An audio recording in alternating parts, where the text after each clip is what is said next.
You are going to love this conversation. Craig Harrington is living a real life hero's journey, one that started with a promise to his father and turned into an overland expedition across the world in a custom built Jeep. He's not just traveling, he's answering a call. With courage, humility, and a deep love for people and wild places, Craig reminds us that it's never too late to begin the adventure your soul has been waiting for. If the Alchemist stirred something in you, this episode will too. Welcome to the Miles to Zen podcast. Conversations shaped by curiosity, creativity, and connection. I'm your host, Shannon Miles Halliday, and this show is where we explore new possibilities and embrace the wild, beautiful, ever unfolding adventure of being human. Let's dive in. Welcome to the Miles to Zen podcast. I'm so glad you found us. Today we have an adventurous guest. I have a funny feeling this is going to be some of the best armchair traveling you're going to do for a while. And we have Craig Harrington with us, and that backdrop behind him is indeed real. And Craig, welcome to the podcast. And I would love for us to go back to when we first met. I technically picked you up at a gas station That's right. in sunny White Rock, British Columbia, and overheard this conversation that you were having with this other guy. Had to pop my head around the pump and be like, okay, it doesn't look like an axe murderer. This looks interesting. So, Craig, Uh, why don't you introduce yourself and then we'll get into this amazing journey that has landed you here. And this here is really still only the beginning of Correct. really some fun adventuring that you've got up your sleeve. Okay, well, thank you, Shannon. It's good to see you again after all the comings and goings and trying to get this sorted out and time frames and just where I was in pro rata to that time frame. But Yeah, no yeah, worries. meeting you at the gas station, that was random for one, and two, that was pretty much the start of it. I'd literally just had this Jeep built, and I was literally just taking the Jeep back to Westcoast Off Roaders there in North Vancouver, and Fab and all the guys there. They're just epic.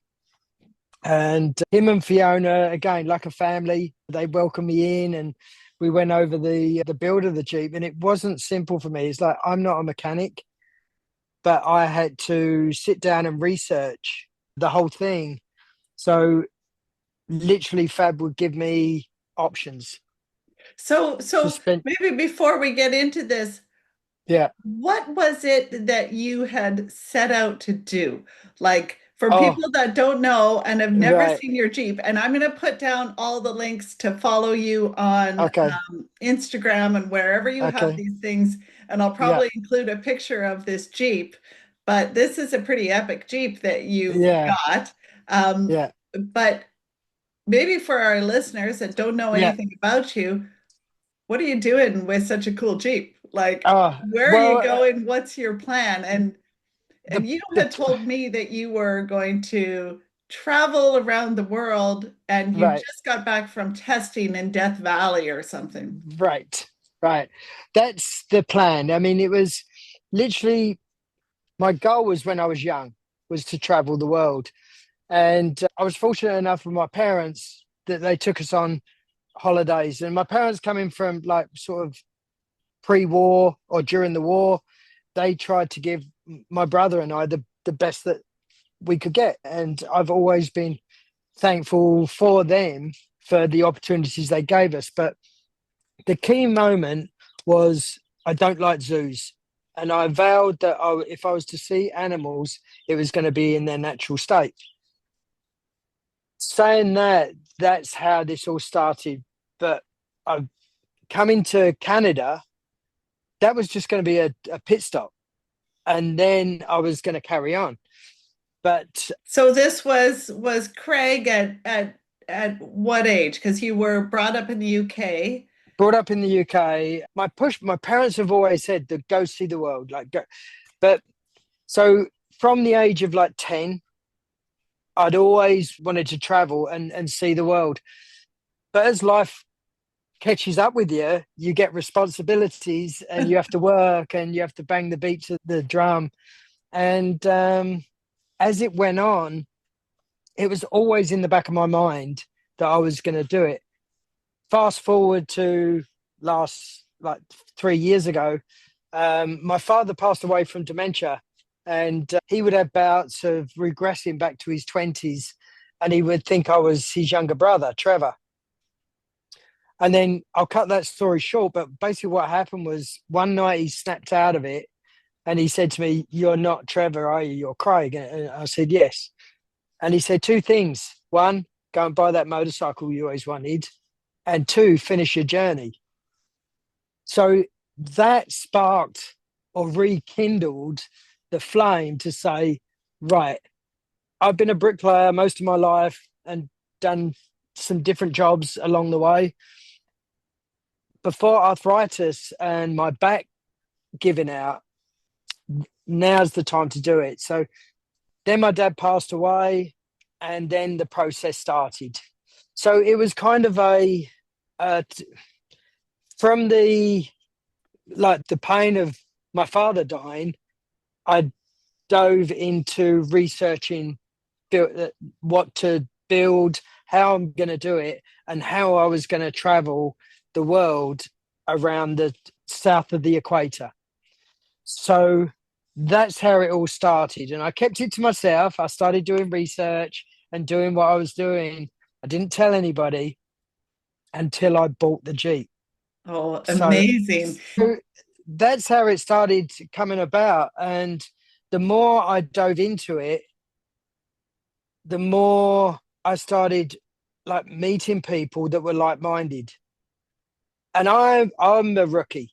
Like before I started this trip, apart from doing that Nevada trip, before that, I'd never even driven a four-wheel drive vehicle. Like I'd never put a vehicle in four low. So everything has Well, been trial by yeah, fire. and if you're listening to this and you get a chance, look at Craig's video from April 25th, I think, on Instagram. And that is some hairy off-roading. Yeah, So that Death Valley was your sort of tester trip, was right. it? Yeah, and Yeah. it's bode me well right the way through. Like the places I've been in the States, like Moab, um, like all Zion, like all these places I've been, that trip really was the poster mark or the stamp for me to start doing what I'm doing. And I feel like I'm still testing.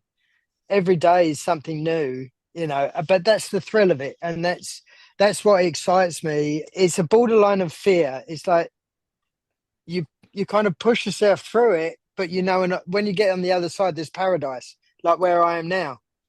So Yeah. that's the Yeah. thing that kind of drives me forward to keep going is I know the beauty of where I'm trying to get in whatever country I'm, and to meet the locals and the kids when they see my Jeep like coming down the road, they're like, and it's just priceless to see that and talk to people and answer their questions like without being I don't know the word I'm looking for, without I don't have an ego. Yeah. Nothing about this is ego. It's just me silently going about my business. And this is the first podcast I've done or of any sort of media kind of coverage. So it's, again, that's scary to me too. Oh, well, you know, I tell you, Craig, it's scary for me too, but it's less scary because now I've done a whole bunch of these. But right, I knew right, when I met you because I've got a definite soft spot for adventure right, and before my son came along, I always thought if death wasn't on the line somewhere, it was hardly a vacation.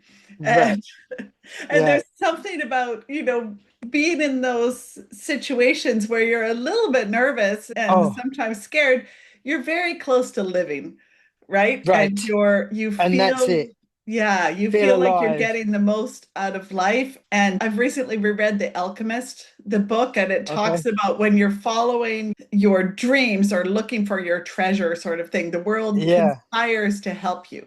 And Right. I feel that's what's happening for you with meeting these people coming out of the Oh, woodwork.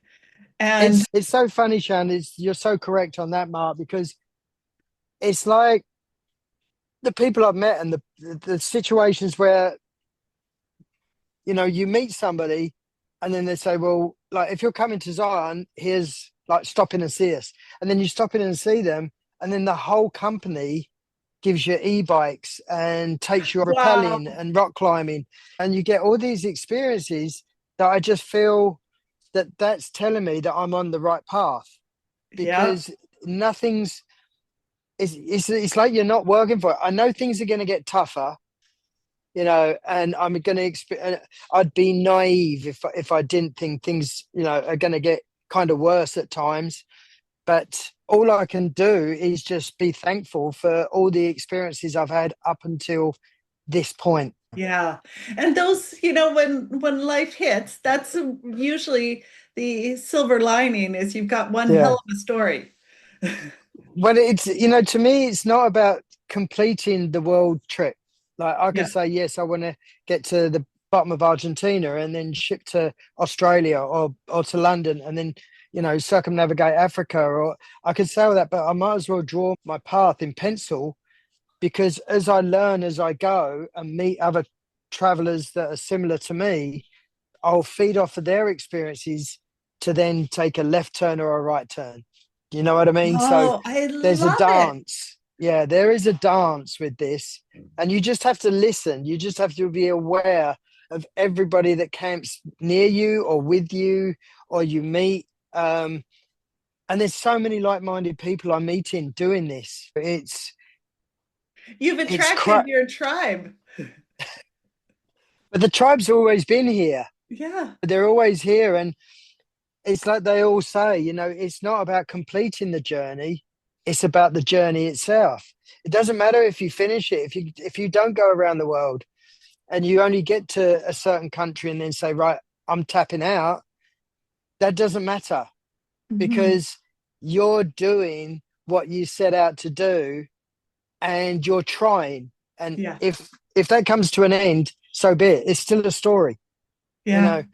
It's still something I can tell my nieces and nephews and family. Yeah. It's so surreal that I'm actually doing it after all the preparation and all the build and the worry and wonder. Yeah. Yet, really, there's nothing to worry about. And It's did you strange. have anyone try to talk you out of your idea, I or were mean, they all pretty I have, supportive? I mean, my family are 100% behind me. Like I didn't tell them, at first.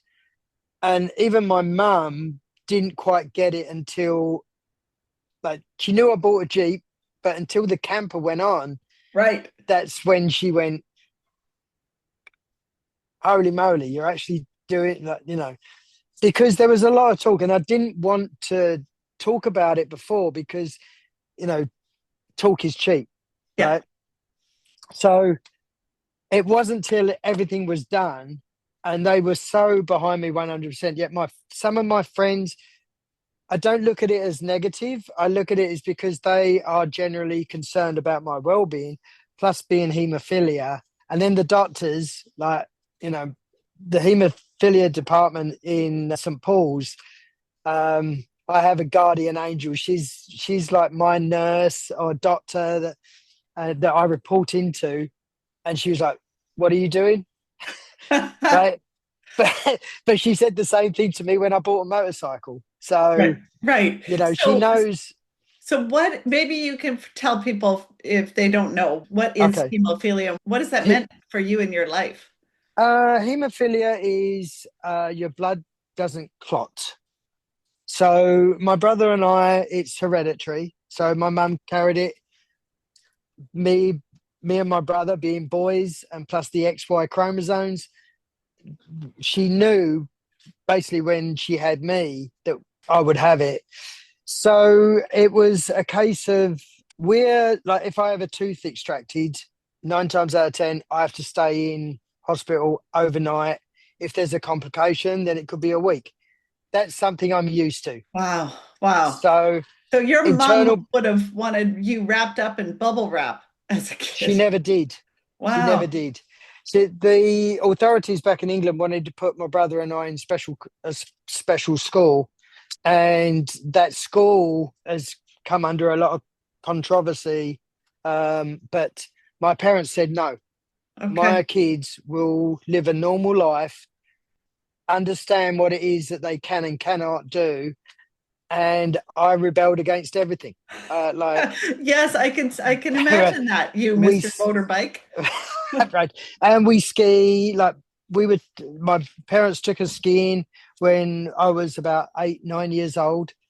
So they've allowed us to do that, but under kind of it's like a scrutiny, or just be aware of the consequences. So boys will be boys, and then when I've had internal injuries, then that's when you realize, right, okay, what would normally take, say, a month to heal would take 3 months. So Okay. it's just an aware. We're we're not severe hemophilias.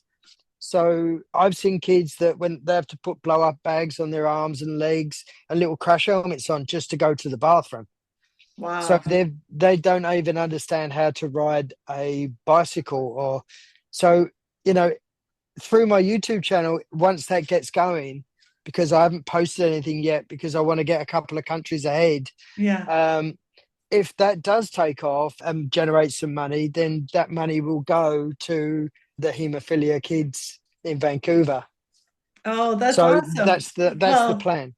the Miles to Zen podcast will definitely like to check in on your journey from Right. time to I time. hope so. Your Yeah, YouTube anytime. channel that's going to have all It's this money to donate to those well, that's kids. it'd be nice, but it's not something that I'm like pushing for.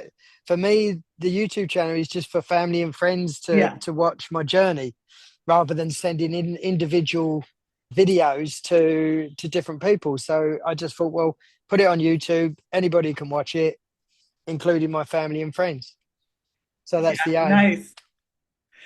Wow. So before we wrap up here on that side of things, so what Hmm. does that mean? If you ended up getting an injury of some Yeah. sort and you're by yourself, like worst case Worst case scenario would scenario be, well, here. I have all the medication in my fridge. Okay. So that if I suffered a bad cut or an internal injury, then I have to self-administer the clotting agent, and Okay. then I need to get to a hospital. Okay. So as you go on your journey into some countries that may not have the medical care that you've been used to, this is going to be interesting. Right. But that's the side of the fear aspect that I can't think about. Like, Yeah. I can look after myself the best I can, and then I hope nothing happens injury wise to me. If the Jeep takes a beating, that's okay. It's an object, Yeah. that could be rebuilt. But I try not to think about the worst case scenario. All I can Well, do is cover my backside with yeah. what I need to self-administer the factor 8 or the DDVAP, and hopefully stem the bleeding or internal or whatever they go. And that would be no different to yourself. Right. Okay. It's the same thing. Yeah. So you're just going in prepared, and like my husband Try. says to me, he's like, don't worry about it, because if you're worrying, you might be worrying for nothing, or you'll be worrying twice. Either way, Right. it's not going to help at all, and it's going to lower your vibes. And Yeah. these vibes that you're bringing into this journey, I think are helping you meet Yeah. all the right people. So let's bring us back to Vancouver, and you're Okay. getting this Jeep, you're interacting with this epic group on the North Shore. And how did you know that you wanted this Jeep? Like, how did you think that you weren't going to go for like a, I don't know, a camper van or, Right. Well, the idea was to do, I wanted to get places where, say, RVs or sprinter vans can't get to or have trouble getting to. So to have that freedom to be able to travel whatever trail or road um, would be the easiest way to like access it and to get through it rather than turning back. And right. I did approach some different people about like I didn't know whether to get a Toyota Ram or like so it was in that research part when I first started out that I spoke to a couple of guys in Langley and the Epic Off Road, and I spoke to them about what sort of this is what I'd like to do. What vehicle should I go with? And at Epic, this guy Ginger, he said to me, "Get a Willys Jeep. If you're going the Gladiator route, get the Willys because of the tow package and the weight scenario." So that's where the Jeep come about because you can get spare parts pretty much all over the world with Jeep, Oh, nice. not so much Toyota and some of the other. So it's harder. And Jeeps have been around since I think 1939 or 1938. So they're a bit easier to work on than some of the other vehicles. So that's why it wasn't a personal like I'm a Jeep lover or anything else. Yeah. Yeah. It was purely the fact that it can be worked on or I can get spare parts for it pretty much on every continent. Well, and I think it's important that you highlighted it before that you didn't know anything about this going in. No, So you learned like you were learning the whole way and you're still learning. yeah, yeah. That's the beauty of it, I find though. That's to keep learning and keep progressing is that's what puts the smile on my face when I achieve little goals. You Yeah. know, I'm like, oh, and now when I met the guys from Westcoast Off Roaders in Moab, they're now looking at me like I was the rookie. Now I'm the veteran. And it's like in such a short period of time, because some of the guys I've done more off road or more traveling in this than they have in their vehicles. And that still like blows my peanut, so to speak. You know, Oh, that's it, gotta feel great. You're like, it's yeah, little old me, I did that. right, right. The little train that could. Yeah, Right, that's so amazing. it is a bit of a tap on the back for myself, as the video showed that you saw on Yeah, of me going through Mangle Pass, and those little milestones are what keep me going. All right, and learn from it. Like the Jeep is more capable than I am, so I know she can go like through it. It's just that I have to pick the easiest route through or and just be patient. I think right. that's the key is I don't attack anything. Like if I'm unsure of even a hill, I'll stop the Jeep, I'll get out and I'll walk up to see is it going up and over or is it going up and left or right or Right, so right. I'll but I don't have a co-pilot to get out and spot me or so I've got to Yeah. do it myself. Yeah. So your Jeep is a she. Does your Jeep have a name? Not yet. Okay. No, it's funny. It's like we're a symbiotic unit, and I've there's some names that have been playing around in my head and some people I've met that have like influenced me. Okay, Um, so that brings me to the question. but she's still a she. She's still a she. I love that. I love that. It's like it's your ship. It's my Um, wife. so you set off hmm and take us so where are you now on your journey? Okay, so I've pretty much come down through the states and I'm all like it's time frames. So I literally had to be in Mexico because of my Canadian insurance allowed me to come through the states and then crossing into the Baja. So I had until November the 28th, but I don't like to leave it to the last minute. So I crossed through Mexico into Mexico on the 1st of November. So the Mexico side of it is you get your visa, which is an FMM that allows me to be in the country for 6 months.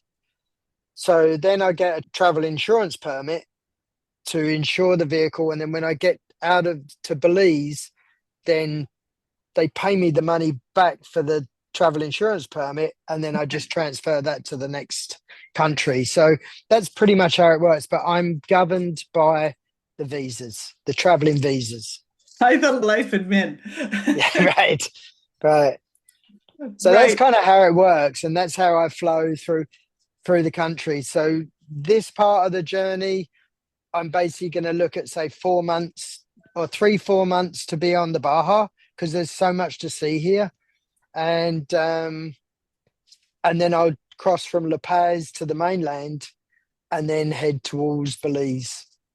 And that'll be the And next stop. so when did you leave British Columbia? When did you leave Canada? I left on the 26th of August. Okay. Yeah. So I'm what, 2 months in Yeah. pretty much. And I've only stayed in 2 hotels. Wow. So 2 months in with your favorite girl, the Jeep. Right. Me and the wife. Yeah. And so tell me, like, what's been your trip so far? Before we started recording, you'd said you've been following the Pacific Coast Trail, or Right. roughly. So Yeah. what does that mean for people who are not familiar with Well, that? the Pacific Coast Trail is a hike that goes from Manning Park down to the Mexican border. And people hike it. They spend all summer or months to hike that route. But I wanted to follow it. And I'm using an app called Onyx Off Road. So I could plot my trail down. So I literally drove down to Bellingham, done a left turn, and went basically around the back of Baker, Mount Rainier, St. Helens, and then basically followed it down until I got to, I think, Oregon. That's when the forest fires were a little bit rough and the smoke was a little bit rough. And some firefighters said to me, like, don't camp out because these flames can jump from canyon to canyon. Right. So that's kind of where I did get on a highway and kind of missed it, then rejoined it, the top of California. Then I got down to like basically Lake Tahoe. And after Lake Tahoe, I'd done a left turn and headed to Area 51 because I wanted to see what that was about. Yeah, I And saw that. Did you pick up any weird vibes? I did actually, they pinged my GPS to see where I came from. So a straight line showed up on my GPS, literally to Reno from Area 51. Like, so they'd obviously pinged it to see which direction I was coming from. So that was interesting. And of course, they obviously took photos of my registration, and because you're not supposed to film anything there. Or Right. so that was kind of, and then I saw the white bus that the workers go on, and it's just that thing of mystique about Area 51. I Yeah. know it's a Yeah. training facility and a testing facility. I didn't see any aliens. Yeah. And whatever else. Right. Right. So, and then from there, I then headed towards Moab because Moab, the White Rim Trail, was the center of my storyboard. Like when I started getting into figuring this Jeep out and what the suspension look, everything underneath is new. Nothing's original underneath. So all the suspension and everything, it was because of this White Rim Trail. And that's where I headed. And that was just like so unbelievable what happened in Moab, because to get the White Rim Trail, which is basically from Canyonlands, you go down these switchbacks into a lower canyon, but then there's another canyon within the canyon, and this trail goes around the edge of the White Rim. And they call it the White Rim Trail, but you book it 6 months in advance. Oh, wow. So it's something that you have to plan and book and commit to. Right. And I didn't do that. So I literally showed up there and I rocked up to a campsite. And this gentleman that was next to me, he says, well, do you have the website? the like national website? And I said, yes, I do. He says, well, just go on there and check. Well, I went on and checked, and boom, boom, boom, there was these like two campsites right there, and I just went click, click, and I took them both. And he said, I can't believe you've got the passes to go down into the White Rim in 2 days' time. And the irony of that was when I entered the White Rim Trail, I met the girls. There's four girls that were cycling the White Rim Trail on mountain bikes, and they had a vehicle as their like backup, carrying all their gear. And originally there was 8 people doing this, and 4 of them backed out. So one camp spot in each spot was then up for grabs. And they'd literally Wow. done it on the morning. I'd gone in there at about 10 o'clock, snagged them, and I met the girls there, and they're like, we're so glad that somebody, from Vancouver, that, they were so happy for me that I'd actually got the spots. And that was just one of those things where it was meant to happen. It was just, Yes, the it just universe is flowed. Right, conspiring to. right. It's funny because I was planning to do a book review on The Alchemist on the podcast. And what's hilarious is that you're just living the story. And so that thing, as he wrote in The Alchemist, when you want something, the whole universe conspires to help you.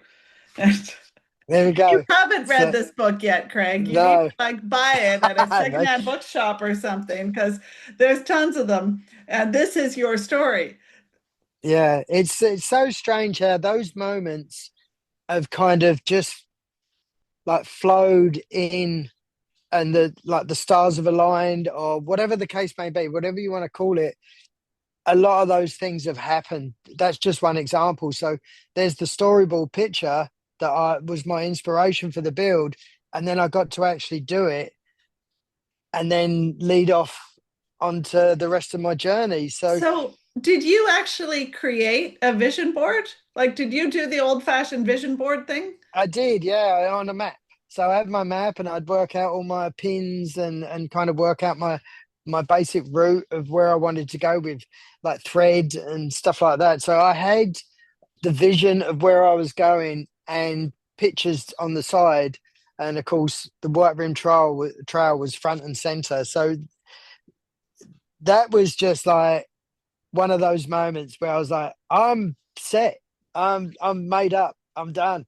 Right. Everything And else it's is just gone. gravy.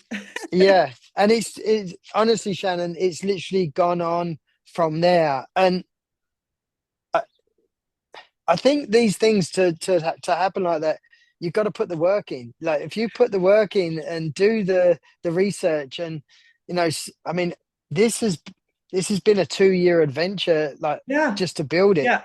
to Yeah. come up with it and build it.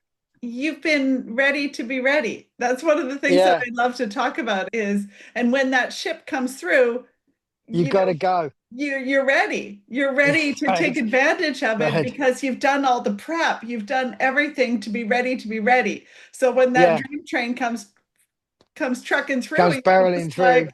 this one's for me. Chuck a grappling hook out there and Yeah. hang on. And hang on.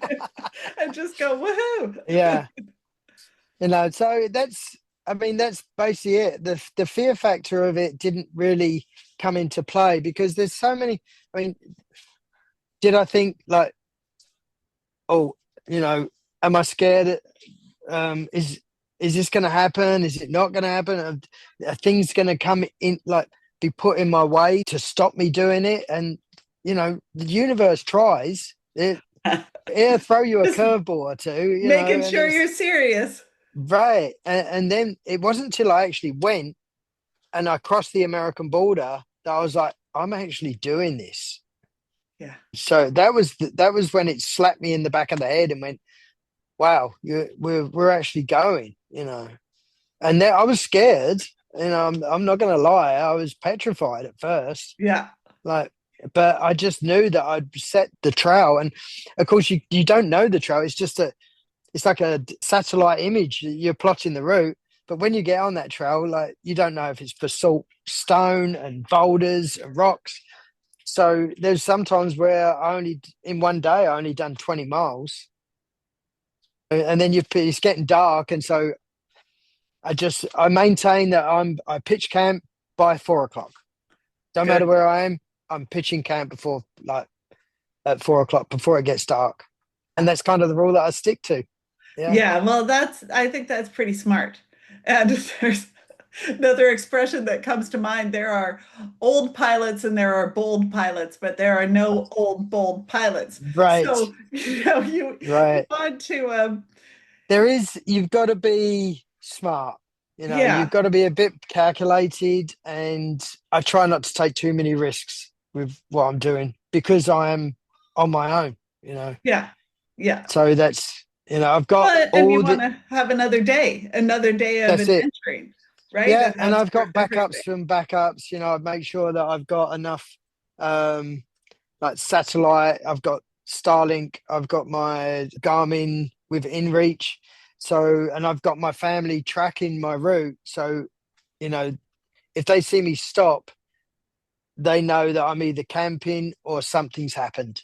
So Right. I've made sure that I've got sort of three backups on each thing. So even if my power goes out, I've got a backup. Yeah, and so tell us a little bit about your hotel on wheels here. I mean, when we met in the gas station, you told Yeah, me that you could be okay. It was a bit of a long chat in the gas station, yeah. but you run into somebody like Craig in the gas station, you're going to take some time to have a chat. Right. You had said that your Jeep was kitted out to last for, you could be off grid for 7 days or something. I can literally, with the water I got, if I conserve or just, you know, I mean, I can wash. I've got washing equipment, but basically, I've got like, I can go 3 weeks with water. It's just about how much food I packed.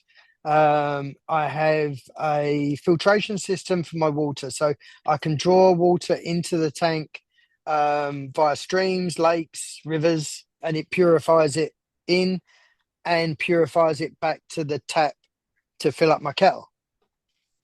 I've EcoFlow power, so I've got 5,500 watts of power and 600 watts of solar. So as it stands, all the time I'm driving, the alternator charges the batteries. When Okay. I'm stopped, it's solar to power it. When I'm where I am now, I just plug in from the shore power, and the campsite provides the power to keep the batteries topped up. So I have induction cooking, I have an air fryer, I have a rice cooker. So I'm a You're little pretty bit bougie. gourmet down there. A little bit bougie. So I didn't go for propane because different countries have different types of propane and different connections. So I eradicated that. And plus, if it's windy or anything, the wind can blow flames out. So, Right. some people will say that's not camping. I'm just saying, well, you use what you need to do Yeah. to Yeah. boil a pot of water. So, Yeah. Well, and I and it's different. I mean, you're not doing a typical camping trip. This no, isn't this, yeah, it doesn't yeah, feel like you're camping. You're yeah, adventuring, that's for right, sure. And yeah. you have some glamping attributes. Yeah. Well, the whole thing, like there is going to be places where, like, when I ship to a different country, like when I get to Panama City, I'll ship to Cartagena in Colombia. So that could be 10 days. So I'll spend 10 days in a hotel because where I'm camping now, it's like to stay here for 2 weeks, it was $400. And this is like a really nice, like, I've never camped like this before. Everything else is off the grid and dispersed camping. So Yeah. saving that sort of money from not paying for campsites or hotels enables me to, right, okay, well, for 10 days, I'm going to stay in a 5-star resort. So, I get to feel human again Yeah. by Yeah. having a hot shower and having 3-course meals and stuff like that. I'm not doing this to say, right, I'm living out of my vehicle for 5 years or whatever the case may be. It's a means to be able to justify staying in a 5-star hotel when I get to places like Cartagena and I'm waiting for the Jeep, that I'm saving money by doing this. But the flip side is I still have to pay for gas. So for me, sitting on this pad paying $40 a night and I'm not using any gas, then I'll go, like this morning, I went and had a round of golf, you know, Nice, living the dream. So and just enjoying it. what have been some of your favorite moments then? You before we pressed record there, you were talking about you've just met some epic people. I think you called Um, them uh, apple pie. Boy, they're just genuinely nice people. It's just that's what I wanted to do on this journey, is stop in small towns and little villages, and just meet local people and understand and get to learn rather than reading it in a newspaper. But some of the key points for me have been, it's simple things. It sounds, for me, it's being somewhere where there's no light pollution and Mm. seeing a sky light up with the Milky Way, and just and the amount of stars inside of the Big Dipper, like trying to just pick out the 4 stars in the main square of the Big Dipper. I was like, which ones are they? Because there was so many.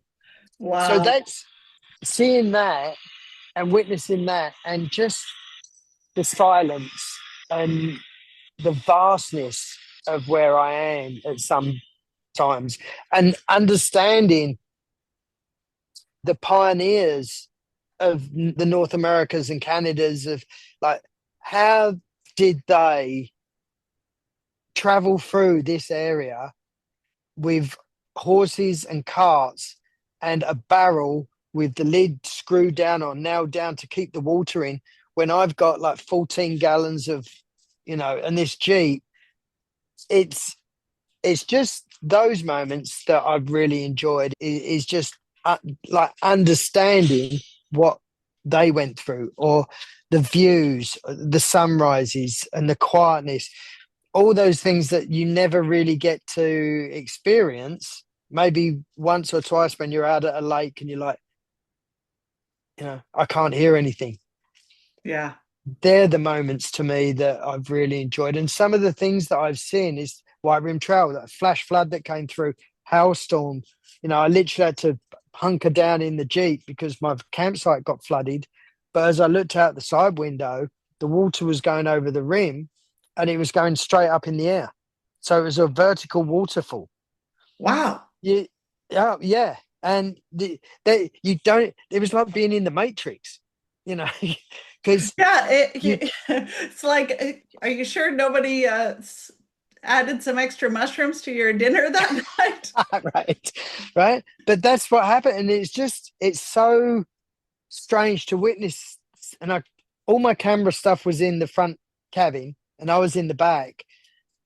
But sometimes I just think to myself, I'm not meant to film that or take a picture of that. That's for me. Yeah. That Yeah. moment was just for me, you know.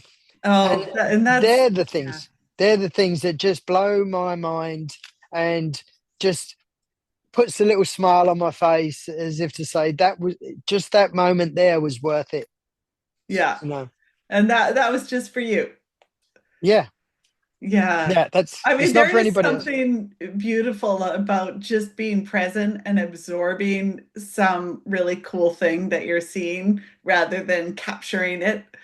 Yeah, but yeah, those moments, that we call them Kodak moments. They're Yeah. just for you.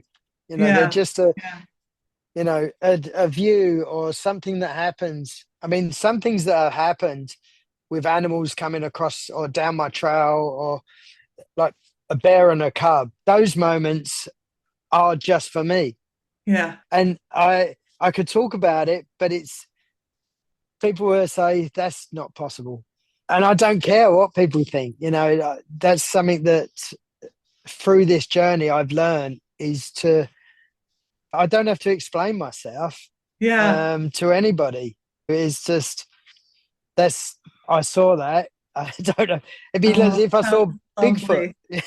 It's, so it's but that's where I have my own little chuckles and my own little moments where I'll stop the Jeep and just take a bit of time. And that's something I've learned to do too, is patience and slow down and enjoy where you are rather than trying to push through or get to the next like campsite or whatever the case may be. Is just slow down Well, and Craig, enjoy. if you did see Bigfoot, we won't talk about it. I talk about some out there stuff on my podcast, so Okay. you're in a safe space for Bigfoot. Yeah. So I mean, it's yeah, but it's it's the little moments like I'm just waiting now for these turtles to hatch down the beach, and that's something that I've on my bucket list to see. So they're the things that are happening that I'm ticking off this list, and it's constant, and it's some of them are little things, Yeah. but and they're moments that I thought would never happen. If I get to witness this and not be at a place where they're putting them in buckets and you get to put them out on the sand and watch your turtle go to the sea, like a tourist trap. This is one guy watching, and he's not getting paid for it.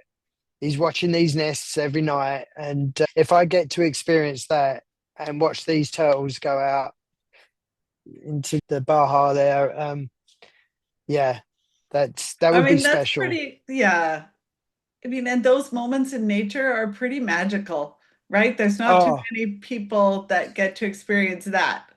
So, yeah. speaking of magical, do you feel like you may have your dad or somebody else helping you out on this trip, smoothing Well, there's things always over? yes, there's always there was someone back in my past that and she died, so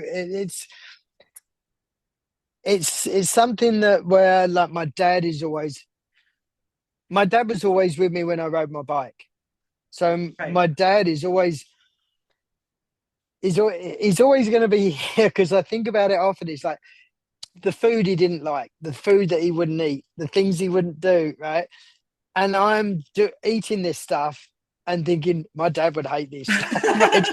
So there's always my family are always with me, Yeah. it's and plus with modern technology, I get to talk to them whenever like one of my family will, oh, I see you moved, and I'm like, oh, like because they're following me on the Yeah. inReach, so they get to track, see where I'm going every time, and so you know there's always that banter. My mum is always, they were snowbirds. Her and my dad were snowbirds to Arizona. Right now, there's some nasty weather going on in Vancouver. And my mum's like, oh, how the tables have turned.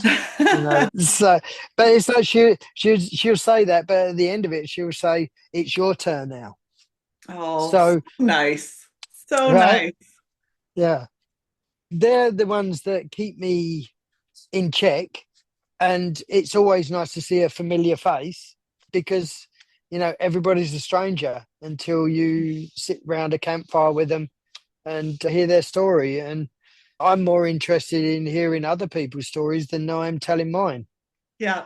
So yeah, Well, that's kind of how I roll. luckily we've captured you. So more people Yeah, can hear your story. So yeah. what's your plan moving forward then? And I know this is the ever evolving story. It's this. Well, here right now is my last kind of commitment where I said I'd meet a friend of mine. He's coming down from White Rock, Steve, and his two children, Porter and Cam. So I'd like to see them. So that's the reason why I've stayed at Pete's camp just north of San Felipe, is to see them before I head south. Come Saturday, then the journey continues. So the Right. Okay. security and the safety blanket of this place then gets pulled off and I head south. But I have already met people that said, right, we're going to be here or we're going to be there, Oh, stop off at this nice. place. So I've got some great information. So that's that's the always evolving part of it, is there's always something else to look forward to around the corner, you know. Yeah. And that's what I'm looking forward to, is moving down the coast, seeing whales and their calves further down, because it's quite shallow at the top end of the Baja here.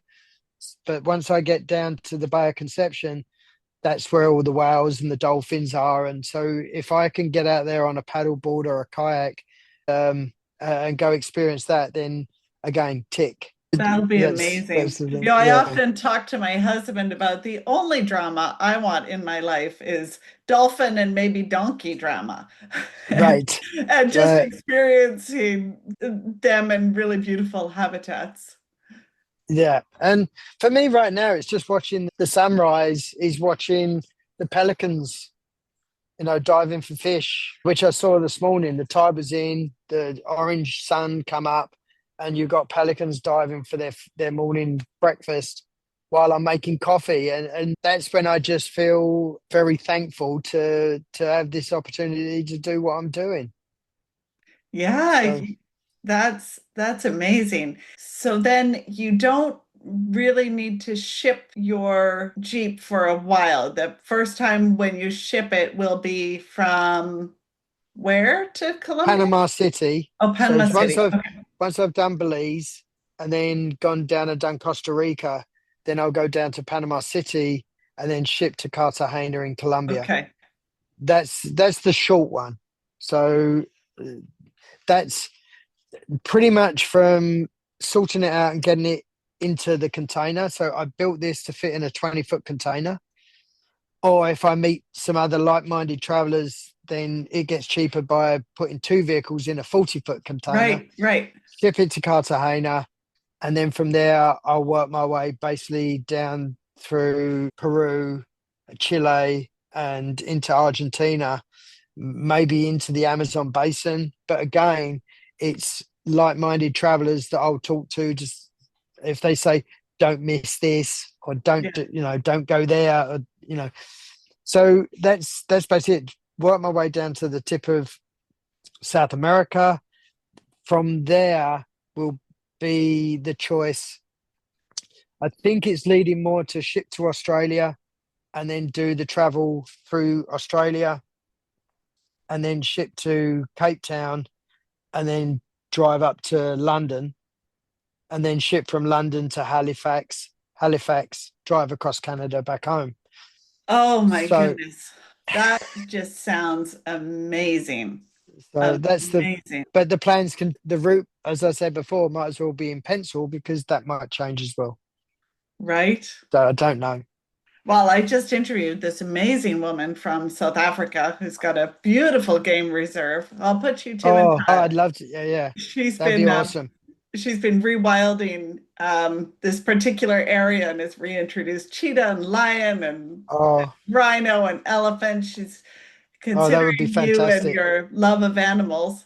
Yeah, And yeah, maybe that would again big. There would be a big tick there. oh, Yeah, that sounds epic. I would love to do that through Africa. And I think so many of us, we say that, right? We say, right. oh, we'd love to do this and we'd love to do that. And you've started this journey. You're already 2 months in. You've done so much of that I would love to do already. And Right. can't wait to see how this Well, unfolds. my father always said you'll never see a hearse with a U-Haul behind it. So, yeah, I would say to anybody, if this is not maybe not this, whatever way you want to travel, I'm not going to say don't do the flying and or taking transit or buses or trains, but do your journey. Like do before you get to an age where you can't and then you regret it. And I think that's the key, is to do the things that you tick off the bucket list, do, Yeah, because even if you do it later on in life or at a young age, you can always make the money back, yeah, you know, yeah. but Yeah, that's what you I always tell people, in your 20s especially, you don't need to worry too much about having anything figured out. You yeah, know, take that time to explore and be free and try different things. And yeah, I went through various cycles of wealth and poverty in my 20s, and it all didn't matter because it was No. sort of like you'll get that money and you've had these experiences Well, life is short. yeah, yeah, So, make the most of it and enjoy it and do the things you want to do because, you know, whether it's before you get a mortgage or after you've paid off your mortgage or yeah, whatever the case may be, just just go out and do it. Because you're, as my grandfather said, you're a long time dead.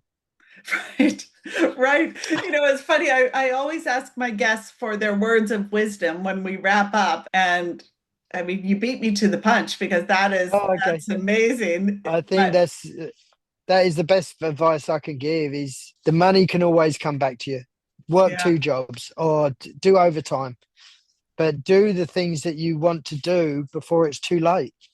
And yeah, I can't emphasize that enough. There's so many things that stop you. Like I said to you, you get things that the curveballs, the universe will throw you a mm, curveball to see how powerful your instinct is to go and do that. And it done it to me a few times. But then I was like, okay, I'll deal with that. But that's still on the back burner. yeah, This trip has yeah, always been there.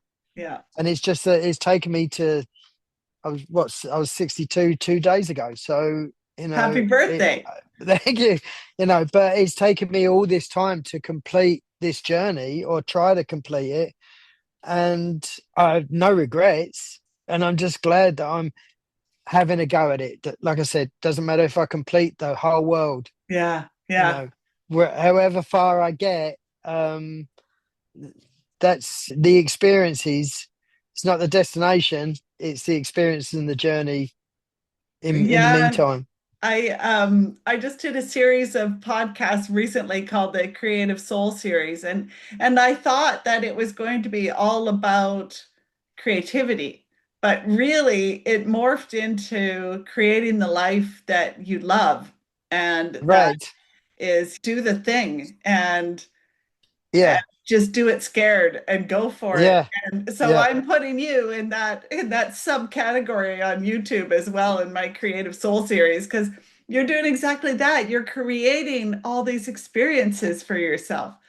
And it's Yeah. just one after another. And then your And I'm story, always like this. yeah, right. You got bugs in your teeth. But that's the thing that keeps me going. It's what's around the next corner, Yeah, what's over the next hill. yeah. And that's where I want to go, you know. And I think that your story is going to be so inspirational for people who are kind of, if they're sitting on a fence, I think this will push them off the fence and into the right Well, direction. honestly, Shannon, that's what I hope. It's like, people have told told me all my life, can't do this, can't do that because of the hemophilia. And Yeah, yeah. my parents always said, go do it. Oh, And I'm thankful amazing. to them for having that push. But to me, I would just love if I do inspire one person to go, and it doesn't have to be travel. It could be build a boat or whatever is your passion to Yeah. complete, like to have a go at it. It's not about the completion, but just give it a go. Try it. And look at that. There's an ultralight that just flew behind you. And as the I went on universe, I, I the went on universe, that last week. oh, that's amazing. The universe is making your point. Right. Right. Right. So, Yeah, that's that's what, divine honestly, Shannon, timing. that's what I would say to anybody is just give it a go. Try. Yeah. Because it doesn't matter if you fail. People say about failure. No, because then you can just say to yourself at the end of the day, well, at least I had tried. I had a go. Whether it's later in life, learn to swim or get in at the deep end. Just Yeah, give it a go. yeah, yeah. I think that's pretty much it. Well, Craig, thank you so much. This has been such a great chat, and I am so glad that you're on your journey. And I'm watching you doing the armchair traveling, watching your Instagram account, and Okay, I'll look good. for you wherever you post your stuff, and I'll put it down in the show notes. So Well, thank you so much. I'll definitely keep you posted of where I am and what's going on for sure, Shannon. It was lovely. That's great. Thanks, Craig. All right, well, thank you, and all the best to Okay. you. Wasn't that a great chat? When I last spoke to Craig, he was happily trucking along through Central America. And if you want to keep in touch with his journey, please look for his YouTube page and his Instagram account in the show notes so you can follow him along on his amazing adventure. I'll also put a link in the notes to the Canadian Hemophilia Society for anyone who wants to learn more about hemophilia and how they can get involved, and also the link to Craig's fabulous friends at Westcoast Off Roaders. Thank you for joining me on the Miles to Zen podcast. If you enjoyed today's episode, I'd love for you to subscribe, follow, or leave a comment so we can keep growing this community together. This podcast was created by Shannon Miles Halliday with original music by Anna Vovziniak.